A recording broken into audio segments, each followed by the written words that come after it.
And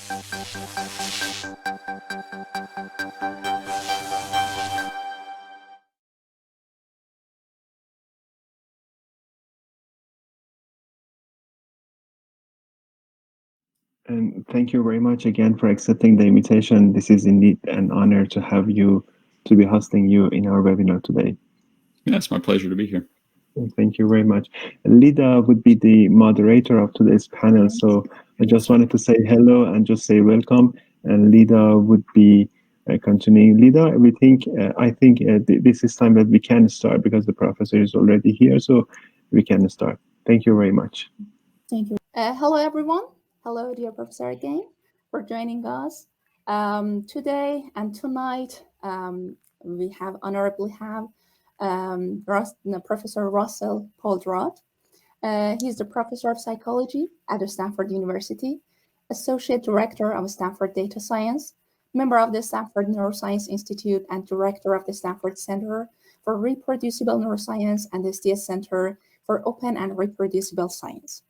Professor is one of the most influential scientists of the field and has written textbooks and many research papers related to the neuroimaging and the psychology of mind reading. So the subject of the current lecture is one of the most critical questions in the field, is that can neuroimaging inform the architecture of the mind? Professor, please, we are ready. All right, thank you very much for the invitation. It's a pleasure to join you virtually. I'll be watching the chat room, and so if anyone has questions during the talk, feel free to type them into the chat, and I'll try to answer them as we go. All right. So I'm going to talk today about how we can try to use brain imaging to tell us something about the organization of the mind, how mental functions are organized. And I want to start with a sort of a thought experiment where we're going to get in a time machine and go back to the year 1890. And I apologize in advance that my examples here are all very U.S. and Western centric. So, I want to ask what was going on in different areas of science in 1890. Well, in chemistry, there was intense debate over whether atoms actually existed, and people like Ernst Mach, still didn't believe that atoms existed, and that actually wouldn't be sort of fully settled until Einstein's famous paper in 1905. If we look at what was going on in biology, by 1890, people had mostly accepted the idea that that bodies were made of cells and that diseases were caused by germs, but we still didn't understand, how heredity worked. Mendel's work wouldn't be rediscovered until 1900. It turns out that there was actually computer science in 1890. One example is, this machine built by Hollerith, who went on to start IBM, called the tabulating machine, that was used by the United States Census for the first time in 1890. But we wouldn't have general purpose programming languages for at least 50 more years. And in neuroscience, right around 1890, we got the first evidence for the neuron doctrine, which said that, brains are made up of individual cells called neurons, as opposed to being one big, large, connected reticulum, which was thought by many to be the case prior to Ramon Cajal's work. Then let's look at psychology. So one of the landmarks in psychology, at least in the US, was William James's Principles of Psychology, which was published in 1890. And really laid out, everything that people thought at the point about the sort of growing experimental psychology. Okay, so if we look at the topic headings from William James's book, these are some of them right here. What we see is, it's pretty interesting that these are all questions that, still seem fairly current. These could be in any current psychology book. And things like, what are the varieties of attention? How many things we can attend to at once? How does forgetting work? And so on. The point I want to make is that, that whereas many other sciences were in a very different state in 1890 than they are right now, the questions that were being asked in 1890 in psychology are really not very different, at least at a high level, from the questions that are being asked still today in psychology. So I want to argue that our large-scale conception of the architecture of the mind, how the mind is put together, differs very little from that of William James and others in the 19th century. Whereas, many other sciences have undergone fundamental conceptual revolutions. Now, one way to think about this is in terms of what's called a biomedical ontology. An ontology tells us basically what are the things that we think exist. And the best known of these is this thing called the gene ontology, which was developed, starting around the year 2000, where a bunch of biologists got together and basically decided on what are all of the biological processes that we think exist, what are all the molecular functions that we think exist, and what are all the parts of a cell, and how do those relate to one another? Which things are kinds of other things, and so on. So if you want to know what biologists think are, all the things that are parts of a cell or biology, you can just go to the gene ontology and ask. So I wanted to look at basically how both psychology and biology related between 1890 and now, and so I found a couple of 1890s books, biology books, like introduction biology books, which are sort of on par with the book by William James. And I was able to obtain the full text from these books. And so basically what I did is I went through and counted all the occurrences of each gene ontology term. So I counted up, how often each of these terms appears in the gene ontology. And what's interesting is that the answer is pretty much, none of them do, or at least very few of them do. It's not surprising that molecular functions didn't, exist in the 1890s because molecular biology didn't exist in the 1890s. But even if you look at, the terms that we now use to describe the parts of a cell, these cellular components, only about 1% of those showed up in either of these two books. And what this sort of suggests, I wrote about this in a blog post several years ago. What this suggests is that, the way that we think about biology now is fundamentally different from the way that people thought about it in 1890. Now, we'd like to do the same thing with psychology. And so we have to ask, where can we look to find kind of the psychological analog to the gene ontology? And you hope that we might be able to look, for example, at a psychology textbook, but it turns out that those don't usually tell us what are all the parts of the mind. They might talk about the very big, high level things like memory or attention or language, and then they'll focus a lot on theories of how those things work without really saying these are all the parts of memory or these are all the kinds of attention or so on.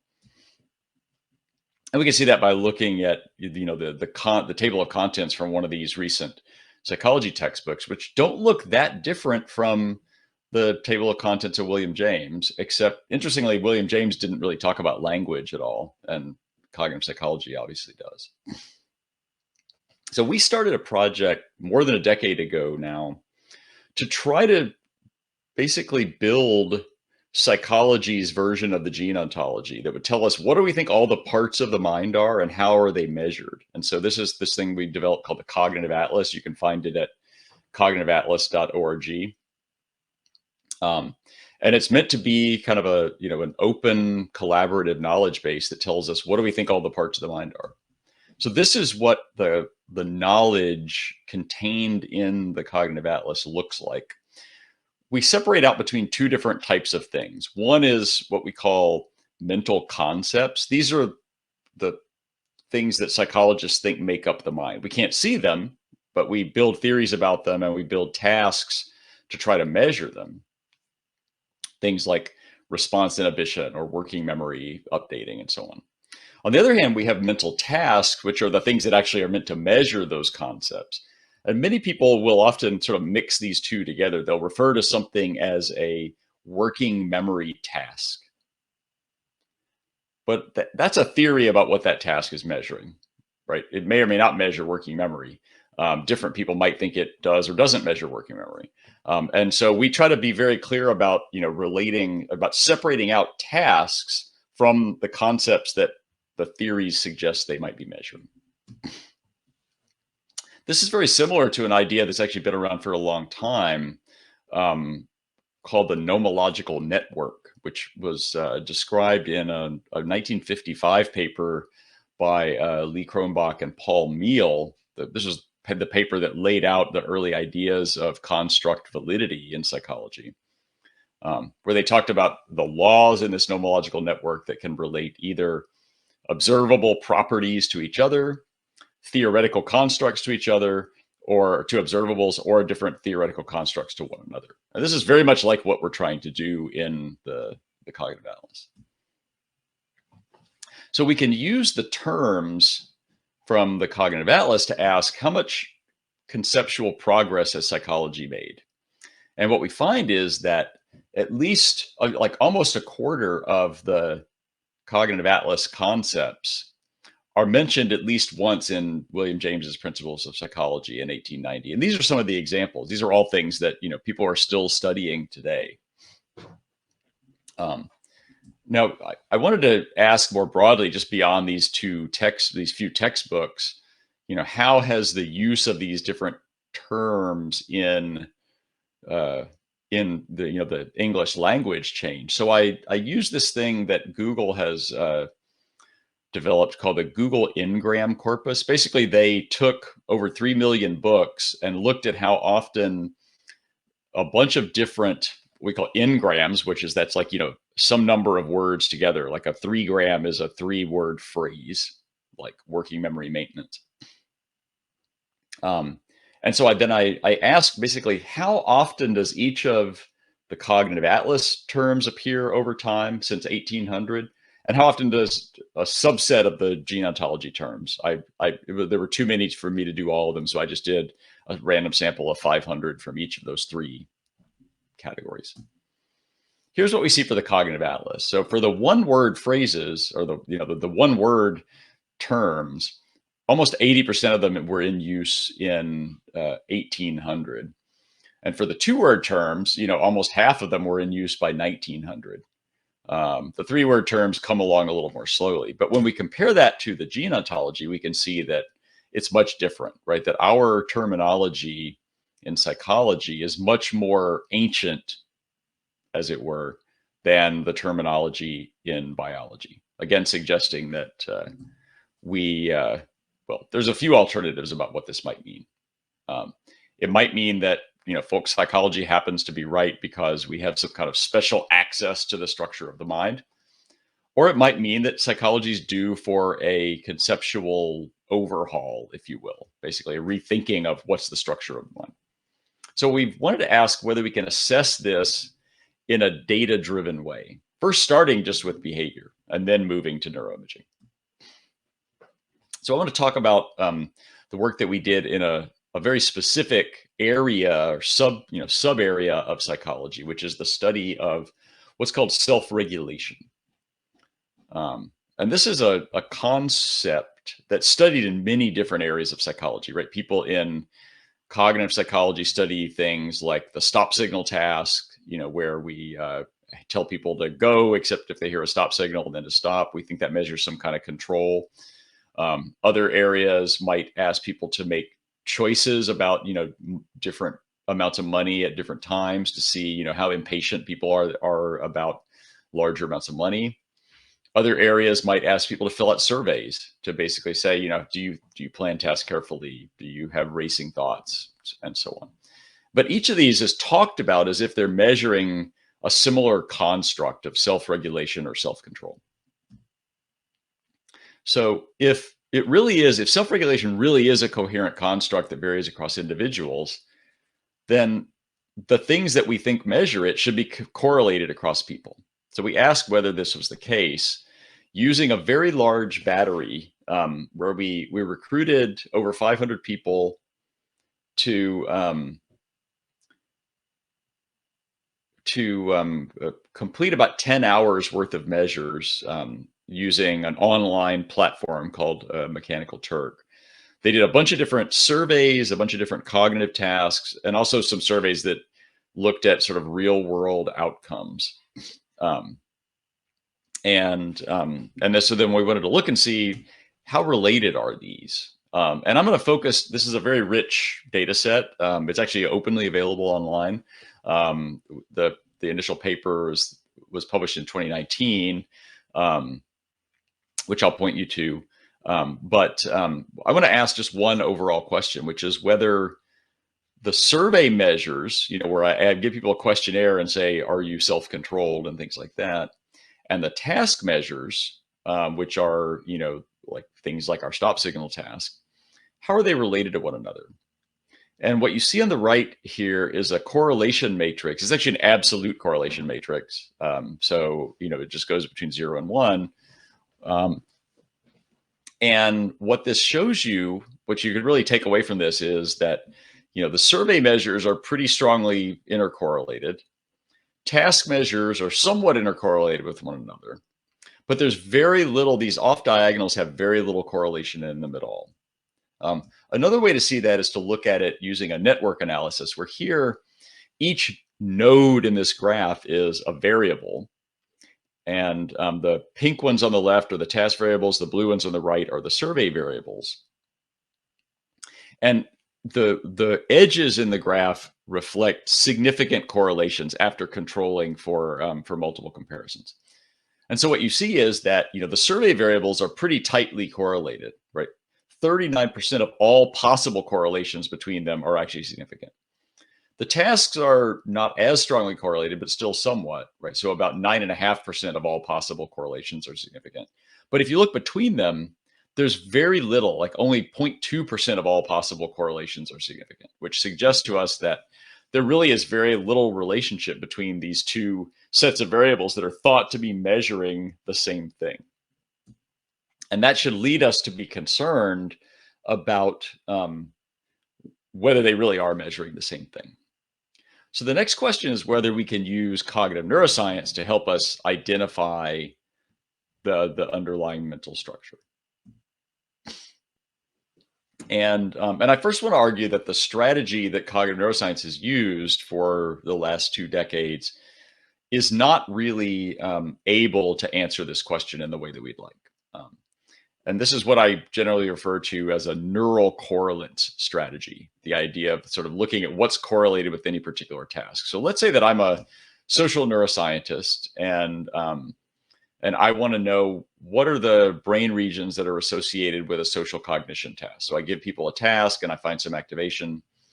And this is actually the map. If you go to neurosynth.org, which is a meta-analysis database, and you put in social cognition, this is the map that you get back. So this is combining across many different studies. What are the areas that are involved when the term social cognition is mentioned? Some other researcher comes along and they're interested in autobiographical memory, right? And so they go do some tasks that involve autobiographical memory, and they get a map like this, right? Which actually looks quite similar to the map that you see for social cognition. But interestingly, people in the social cognition literature refer to this as the social cognition network. People in the memory literature refer to this as the autobiographical memory network. And then if you look at other literatures, this one is kind of a slightly overlapping network for value-based decision-making, is referred to as the value network. The question is, if we see some new data set now, can we tell what people are doing? It turns out that this is the map for the default mode, which we see when people are doing nothing, just sitting in an MRI scanner.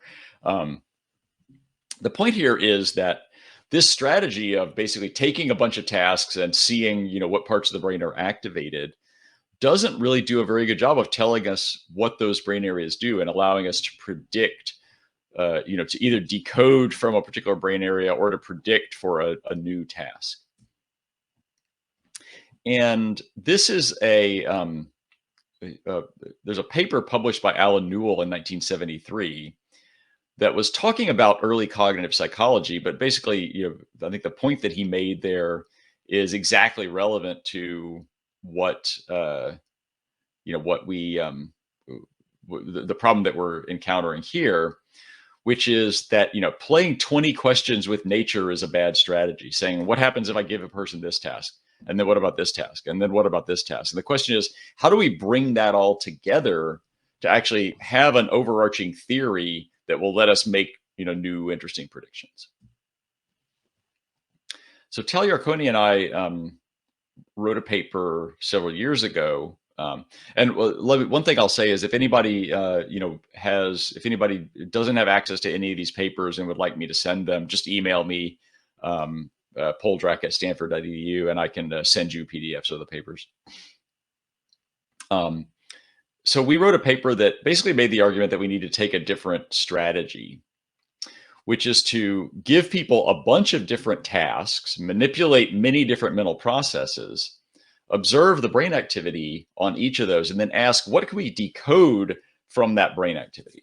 And this allows us to establish a much more what we call selective association between mental states or processes on the one hand and brain activity on the other hand. Now, we started many years ago by trying to ask simply, can we decode which task a person is doing based on brain activity? This is early work with Steve Hansen and Yara Kalchenko, where we took people doing one of 8 different tasks, and we trained a classifier to be able to say, when we've never seen your brain activity before, can we predict which of these 8 tasks you're doing? And the answer is, yeah, we can do pretty well. Not perfectly, but we can do reasonably well at about 80% accuracy at doing that. The problem is that it's not really the tasks that we want to decode. It's the processes or functions, the psychological functions that underlie those tasks, such that if I have 3 different tasks that all use working memory, I should be able to find what's the commonality that relates to specifically to working memory. So, one way that that's been done is using decoding models, where you try to predict cognitive functions from brain activity. So given some brain activity, you try to predict what are the psychological functions that are going on. But, the challenge is that, we don't always know what particular cognitive processes are involved in any particular task. That requires some experts to sit down and actually kind of dig into the task. So one question is whether we can use the text of publications as sort of a proxy for what those psychological functions are. So we started out early doing this with Neurosynth, where we have this brain activity that's reported in this sort of somewhat standardized format in terms of the location in the brain in XYZ coordinates. And we also have the text from the paper. And we can ask, to what degree can we predict what terms are present from brain activity? So if you go to Neurosynth, if, for example, put in working memory, you're going to see this, which tells you, where is activity in the brain associated with that particular term. And given this, we can then try to build a classifier that says, well, if we have some particular brain activity, we can compare it to other maps. And say, well, we think that, in this case, this map is closest to pain compared to, say, working memory and emotion. And we did this on a large scale for many different pairs of terms. So the color here maps to how well we can distinguish the presence of 2 different terms based on the brain activity pattern. So, for example, we can do really well at telling whether, the term pain or episodic appears, right? We can do about 88% accurate at doing that. Whereas other terms like emotion and arousal, or retrieval and episodic, or attention and interference are very difficult to pull apart. And so this starts to tell us where there might be some misuse of language or some mismatching between patterns of brain activity and and the terminology of the tasks that are being used, the concepts. So we know that this kind of meta-analysis is fundamentally limited. We don't have those maps based on brain activity coordinates are not very good, and the text is there's a bunch of problems with trying to just take text and sort of infer what people are thinking from the text. I see a message about sound problem. Oh, I don't know if that's on my side. No problem. Please continue. Okay, cool. So we wanted to ask if we could take actual, image-based data and do decoding, at sort of large scale. And so we've been involved in developing a project called Open Neuro, which shares brain imaging data freely and openly. It now has data from over 21,000 people, over 600 data sets. So you can, if you're interested, you can go to openneuro.org and you can sort of, get access to any of those data. They're open to anybody around the world. And so in some early work by San Mikojo, we took these data to try to ask, can we, for any particular data set, tell which cognitive functions do we think are engaged in that data set? And some data sets might have one function, some might have several. And so we had to use what we call a multi-label classifier, where for any particular data set, we could come up with multiple labels. And what we found was that, for a bunch of the concepts, we could do much better than chance. Chance is one way to estimate chance is just by the popularity of the term, right? If the term appears in 20% of data sets, then we should expect to get it right about 20% of the time. And we do much better than that, at least for the more popular concepts. Not quite as well for some of the less popular concepts, except for speech, we do quite well in. But more recently, we've become really interested in using a different class of models, which are called encoding models, which look in many ways like our standard, general linear model analyses, but we use them to try to actually predict patterns of brain activity from cognitive functions. An early example of this seen in the work by Tom Mitchell and colleagues, where they used a model of language based on a very large corpus and asked whether they could develop a machine learning model to predict the activity pattern for any particular word when you've never seen that word before, but it's embedding in this large text model. And they showed that you can actually do that quite well. So you can start by sort of, generating a predicted map for celery, and then you test that on held out data and ask for, in this case, is the predicted map for celery closer to the actual map for celery? And is the predicted map for airplane closer to the actual map for airplane? And if it gets both of those right, then you say that it's correct. And what they showed, so that basically we want both of those to be correct. So chance is about 25%. And they showed that, for the 9 subjects in their study, they got well above chance in their accuracy of predicting those held out words. We've also seen this approach be very successful in some of the work from Kendrick Kay, Thomas Nazalaris, and Jack Gallant, where they build encoding models based on a visual model, a model of visual processing, and then basically use the fits to that model to predict brain activity for held out images, and then ask, can you identify what image a person is looking at? So we wanted to do the same thing for cognitive functions. And this is just kind of like an example for you. So let's say that I have 2 different tasks. I have an emotional 0-back task and an emotional 2-back task. What I would do is I would go in and say, what cognitive functions do I think are engaged by each of those tasks? So for the 0-back task, people are pressing their right finger, a button with their right finger. They have to hold some information in working memory because they have to remember the target expression, and they have to do emotion recognition. Whereas for the 2-back task, we have a higher level of maintenance, and now we have working memory updating as well. So now we can ask, taking that model, we can fit it to the data at each voxel and estimate basically a parameter for each of these cognitive functions. And now for some new task that maybe has this particular set of cognitive functions, I can predict what should the activation map look like at every voxel based on the model that I fit on these other tasks. So that's the strategy that we're going to take here. And we're going to use a data set that was published a couple of years ago in Nature Neuroscience called the multi-domain task battery data set, which basically has 24 people, each doing about 5.5 hours of data collection on a total of 47 different task conditions. That really, this is a kind of a description of the different tasks, and they're really sort of a wide range of different tasks.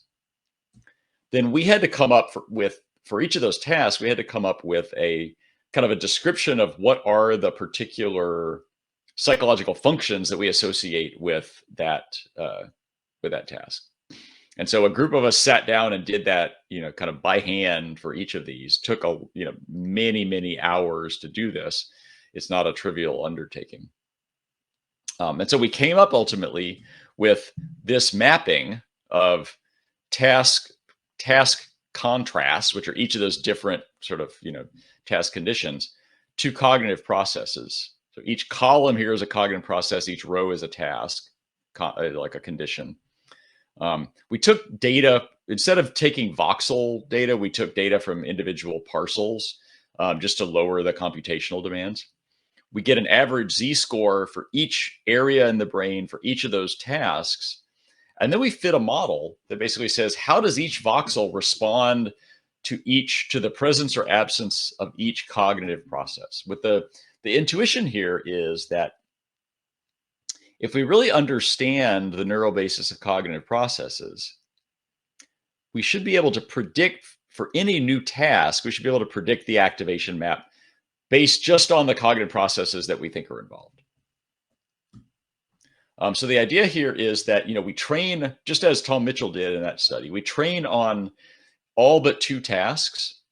We get our model, and then we take those held out tasks, the 2 held out tasks, we use the knowledge of the cognitive functions in those 2 tasks to predict the activation maps. And then we ask whether those 2 activation maps are closer, or each closer to their real map than to the other map. And if they both are, then we say we're successful. Again, chance here is about 25%. And these are the data. This is a paper that we're hoping to be submitting very soon, which shows that we can, with pretty high accuracy, classify, which cognitive, we can with high accuracy predict the activation maps for a new task that we've never seen before, based on the cognitive functions that we think are engaged in that task. This shows the two-way accuracy on that leave 2 out procedure. And we see this splits the ontology into either kind of the perceptual motor features or the cognitive features. And we see that we do best when we use the full ontology, but we can actually do well above chance for either of those on their own as well. We can also look at how much of the variance in the activation maps we can predict. And we see that we can actually predict a substantial amount. I mean, even the null model that doesn't know anything can predict about 25%. And that's because it just predicts the average activation map. But we see that our encoding model does substantially better than that, predicting upwards of half of the variance in the activation maps. If we look across the different psychological concepts, we see that there's a real range of the degree to which we can accurately decode these concepts. Some of them we do very well on, like motor imagery and planning, visual perception, emotional processing. But some we also do pretty poorly on, like theory of mind and sort of various language and control processes. We do much worse on. And that there's various ways we might interpret that, but certainly one is that there could be an issue with the conception of those particular functions. We can also ask, how does the model differ between different concepts? And the idea is that this can start to tell us which of these concepts are treated more closely in the brain, and might tell us something about the degree to which we might need to kind of rethink our conception of how things work together. So for example, we see that in a number of places, things go together sort of as you would expect, right? So for example, we see here that visual working memory, visual shape perception, and spatial selective attention all move together. Motor planning and motor imagery all move together. But then interestingly, autobiographical recall also seems very similar to motor imagery. And so this starts to tell us that there might be some useful information to rethink how we conceptualize these different functions. Now, a challenge is that this is still a fairly small data set. What we really want is to have many different tasks measuring different combinations of these different parameters. Right now, we can't pull them all apart really cleanly. We can also ask how well the ontology-based decoding does compared to basically just using, the data from the same task for each individual to sort of, predict performance on another run of that same task. And we can see that we can do almost as well, within a percentage or so. But then we can generalize to new tasks. So as I said, this is just a proof of concept. We need a lot more data. But given those data, we could have the potential to learn new cognitive concepts. And one way to think about this is, in terms of the ability to test between different theories, right? So different cognitive theories often make claims about different tasks mapping to different functions. So let's say that, I think that, these two tasks, the anti-saccade task and the stop signal task, I think they both map onto something called a function called inhibition. And I think that the tone counting task and the in-back task map onto something we call updating. Some other theorist might think, oh no, those all map onto exactly the same function. I'm just going to call it function X. We now have the ability to test this, right? If we have the data and we have the mappings from function into the tasks, we can ask which of these models provides a better ability to predict brain activity on held out samples. And we think that's going to become a really important way to try to, ask these questions. I want to finish by talking a little bit about sort of asking what is the language that cognitive ontology should be written in. I'm not asking which natural language it should be written in, but what kind of language. So, in the past, the dominant ontologies of cognition have been expressed in natural language, right? So for example, model working memory says there's a thing called a central executive and a thing called an episodic buffer, and they're related to each other in this particular way. The cognitive atlas says there's all these different, parts of the mind, like memory retrieval and mechanical reasoning and motor control. Those are written in natural human language. But we know in the history of science that, progress has often been made by moving to different languages. And, in many cases, it's been mathematical languages that sort of highlighted in this famous paper on the unreasonable effectiveness of mathematics in the natural sciences by Eugene Wigner. But it doesn't always have to be mathematical. This is an example from medicine where, our conception of a particular disease has completely changed. So prior to 1900, a brain tumor was called a brain tumor because it was a tumor that was located in the brain. It was based only on the location of the tumor. In the 1900s, we started to understand that, different tumors actually have different cellular anatomy, different types of cells are involved. And so you can see that there's different types, like for example, a glioblastoma multiforme is one particular type of brain tumor, distinguished by the nature of the particular cells that are involved. We now know that, GBM isn't one thing. It's really 3 different types of tumor. And now we distinguish tumors based on their molecular biology. Right, we know that there's at least 3 different types of GBM.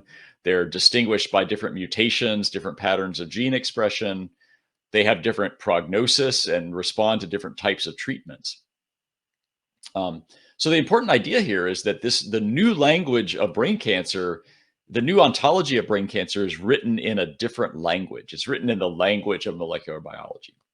And so we might ask, what's the right language for us to write down the ontology of cognition of the mind?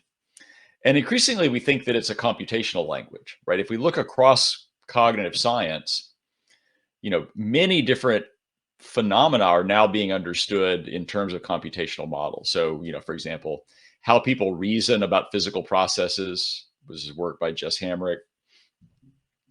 How people reason about other people, work from my colleagues Noah Goodman and Mike Frank. How people make quick decisions. We have many people now using drift diffusion models to try to understand, rapid decision making. And then, models like those of Michael Frank from Brown University, which sort of start to combine, neuroscientific ideas with computational ideas to build sort of, brain-inspired computational models. The place where this has become kind of most relevant is in the recent work over the last few years that has taken deep neural networks and used them to try to model how the brain does computational tasks. So this is an example from my colleague Dan Yeamans in his work with Jim DiCarlo. What they do is they take a deep convolutional neural network and they train it on a task. In this case, the task is recognizing the categories of different objects. They take the same images used to train the network and they present them to an animal, to a monkey, while they're recording activity from different parts of that monkey's brain. And then what they do is they ask, how well can they predict activity at each part of the brain, each part of the visual processing hierarchy in the brain, from the responses of individual units in each of these layers of the neural network. And what they find in general is that earlier units in the neural network predict activity in earlier regions in the brain. And these can be highly predictive. You can predict almost all of the predictable variants in the brain from the activity in these neural networks. Now, the question is, how do we describe what some particular function is that's being done by a layer in the neural network? If I tell you that this particular layer, like pool 4, is the one that's best predictive of area V4, what have I learned about what V4 does? That's a really challenging question because, the function of the network is just defined in terms of all of the weights, in the network.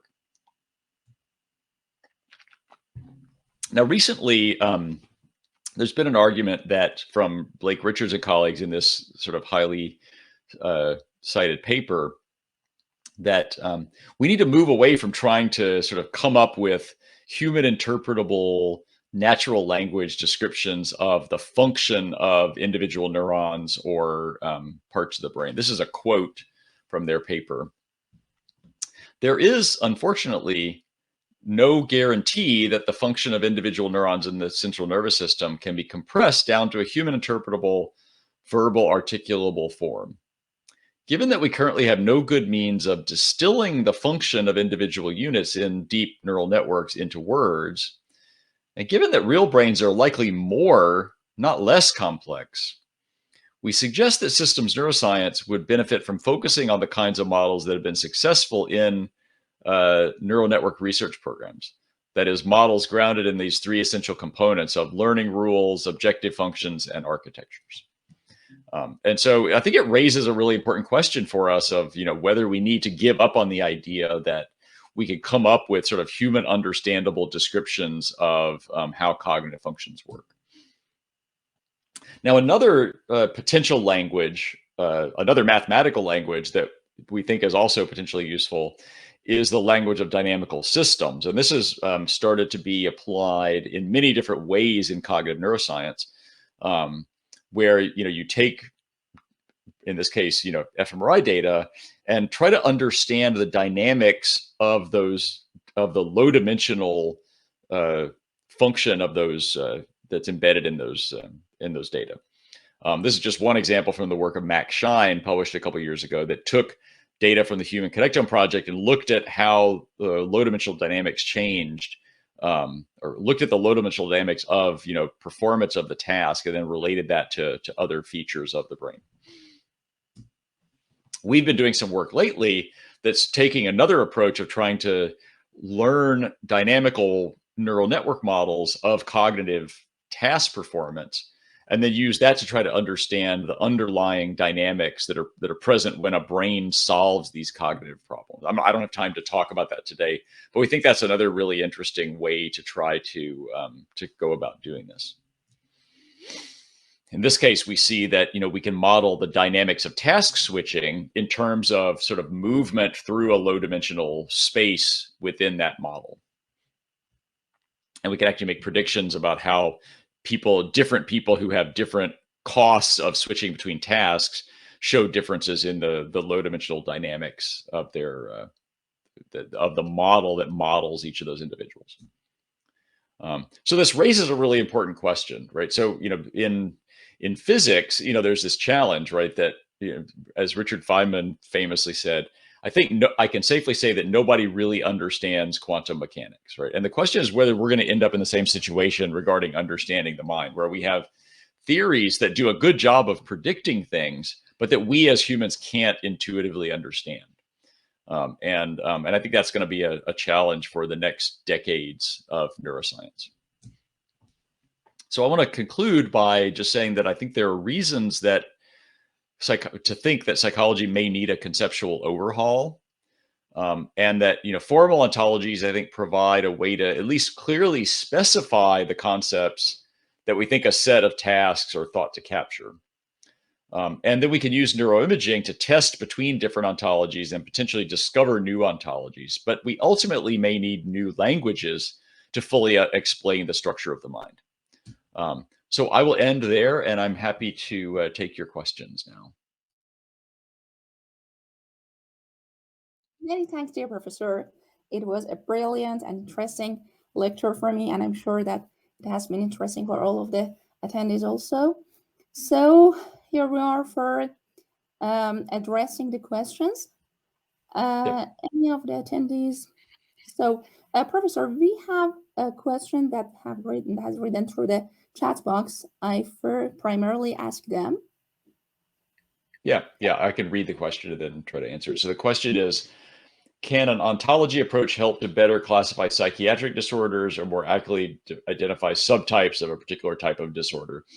I think that's a really good question. And there's a lot of people who currently think that, ontologies will be useful for this. In part, if you're familiar with the RDoC, the research domain criteria approach that the NIH has taken over the last 10 years to try to understand psychiatric disorders, that's, really built around this idea of a kind of a new ontology of psychiatric disorders. And there's many people who think that approach might be useful. It hasn't gotten us there yet, but I think that, I certainly believe that it is the right way to go. And the problem is that we need the right data, and we might need different ontologies than the ones we have now. Yes, many thanks. Many thanks, dear professor. Mazia, I can see your hand raising. Please ask your question.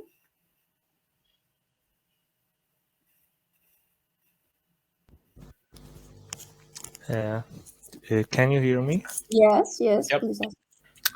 Hi, Professor. Thank you for your stunning lecture, and I appreciate you a lot. If I got it right, through your lecture, you said there are a lot of overlapping between activities related to tasks, especially those which have close concept. Me as a student struggling with this problem and question a lot, how we can have pure activation maps in the brain, or it's possible or not, and how difficult is it? Thank you. I think thank you for that question. I think that's a great question. And the answer depends in part on what exactly you mean by a pure map. What we know is that even in behavior, right, we never have a pure measure of any particular psychological construct, right? And that's in part why people will often use multiple tasks that are meant to, sort of tap into the same measure. So when people do factor analysis, the idea is that, you want for any particular factor, you want to have multiple tasks that sort of, measure that factor, because then, each of they're going to have independent noise and independent contributions from other things, but, together they'll help you hone in on the task. So that's the reason why we think that it's really important to have, like, in cognitive neuroscience, historically, we've used these designs where we use just a single task and we say, oh, that task measures social cognition or autobiographical memory. And then we would, just do that task and write our paper. What we need to do is move towards an approach where we use many more tasks, like you have multiple tasks that are thought to measure each individual construct, and then use models like the ones that I talked about to try to estimate, what are the brain maps for that overlap between those tasks, or that let you predict that particular thing, rather than just assuming that there's a one-to-one mapping. Thank you very much, Professor. Thank you very much. Does anyone have another oral question, or could address that? So, Professor, one of the participants has asked questions related to analysis. Shaqaiq asked that I have a problem for data that accrues through SMS API for fMRI analysis, simultaneous multi-slice imaging. And she asked that could not find any related test and solution in your book for analyzing this kind of data. Do you have any proposal? Yeah. We wrote our book before SMS existed. That's why it's not in the book. We've been thinking about writing a new version of the book. It's just, that's a lot of work and we haven't gotten around to it. So I think, one of the, for the most part, a lot of the issues are very similar, right? One, I would say one of the biggest issues that's specific to SMS, especially if you're collecting data very fast. So like, if you have repetition times well below a second, is that you can start to see, you can start to see things like respiration in the motion signals. And that can cause challenges for some of the ways that we do motion correction. There was recent work. Let me see. Let me see if I can find the paper real quick, and I can. Right. Let me just paste this in. Actually, sorry. Let me see if I can find it open. There we go. Here's the openly available version of this paper. Where are we? So I would suggest that you have a look at that paper and see if you can, if it sort of provides you some insight. Okay, thank you very much. Professor, one of the other participants, Reza, asked a question about the cognitive processes, and he asked that the cognitive processes are sometimes hierarchically organized. Accordingly, wouldn't it be better to have a hierarchical ontology to refer to them? Yeah, that's a great question. And I think that's right. And in some ways, like the cognitive atlas is, hierarchical in the sense that you can say, well, there's memory, there's different types of memory, like working memory and long-term memory. And then there's different aspects of long-term memory or different aspects of working memory. So that ontology is definitely hierarchically organized. The real challenge comes when you want to use that hierarchy in your model, because then you have to have a model that sort of treats the design as a graph, and that's a lot more challenging. So we haven't actually utilized the hierarchy in the modeling yet. It's something we'd like to do, but it really takes some kind of, some advances in the way that we do the modeling. But I think that's a great question and certainly a direction that we want to go. Many thanks, Roberto. Thank you, Reza. Al-Reza asked that, what kind of machine learning algorithms have you used in your works, or have you used mostly in your works? So for our decoding work, we've generally used fairly simple algorithms. So like in the early work, we use support vector machines and kind of just simple like one layer neural networks. Actually in some of the more recent work, like in the encoding model work, we use even simpler things, which are just basically like a nearest neighbor. Basically saying, is this map closer to that map? They're closer to one than the other, just in terms of their correlation.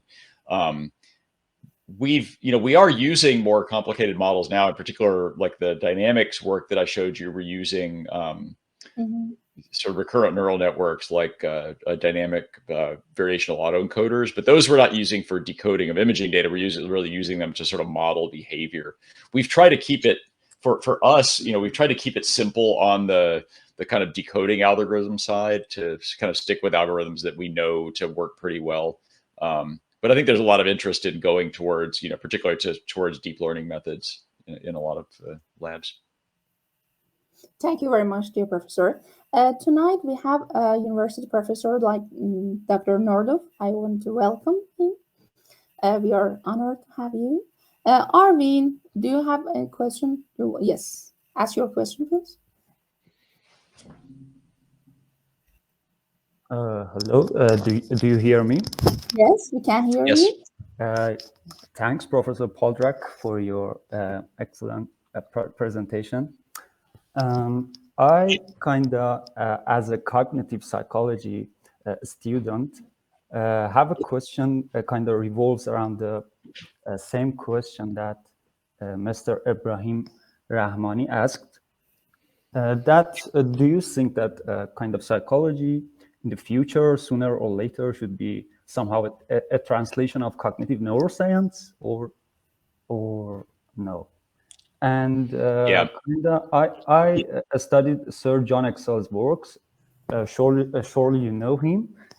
He's such a great neurophysiologist. He won a Nobel Prize for his achievements.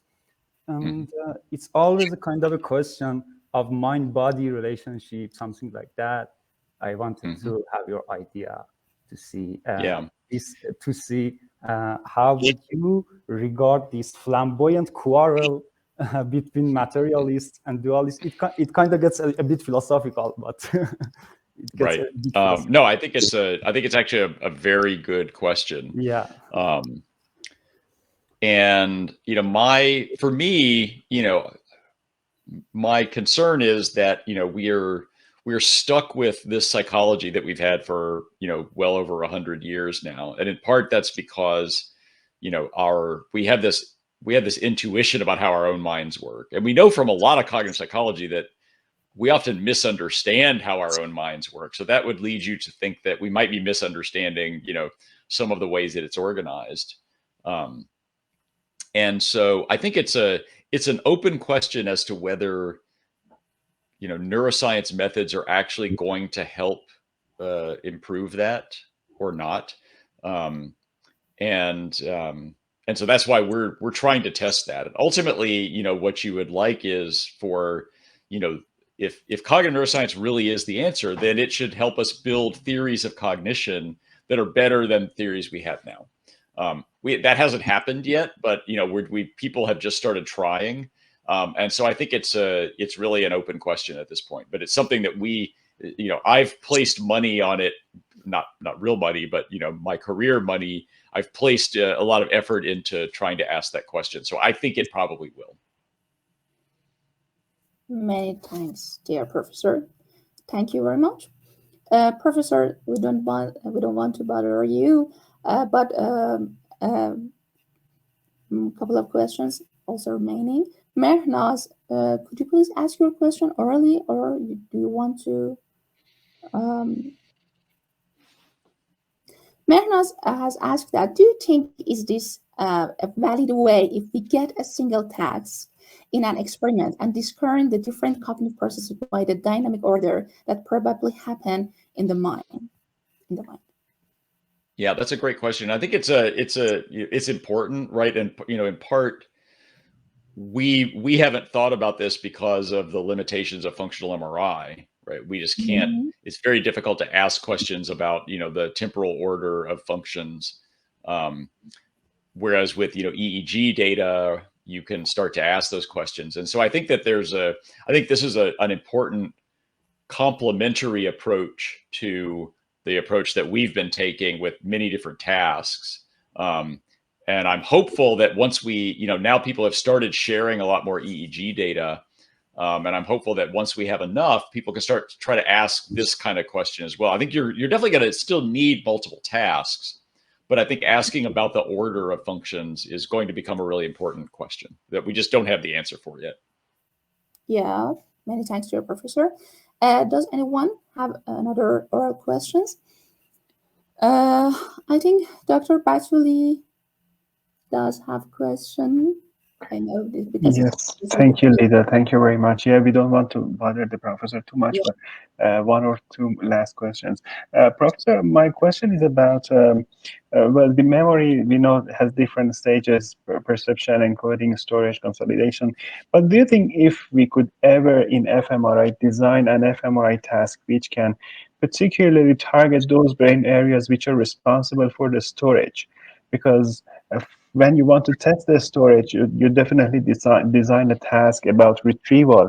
And if a brain area is considered, is illustrated to be active, it could be either relevant to the retrieval itself or the storage or the processing of the retrieved memories. So do you think if we could ever, or probably it already exists and I'm not aware, do you think we can design a task in fMRI that we can target the storage of long-term episodic memory in humans? That's a really interesting and very difficult question. I don't know of any work that has necessarily shown that. The one thing I think that you're right that there's a challenge here. It's very much like the challenge to physics from the Heisenberg uncertainty principle, right? That you can't measure the storage without a task that's actually going to change the storage. The one thing I can imagine is using something like resting fMRI to look at how do patterns of connectivity change after a learning experience, and then do those relate to subsequent behavior? That kind of work may well have been done. It's not a literature that I'm sort of deeply aware of, but that's one way I can imagine that being done, to ask that kind of question.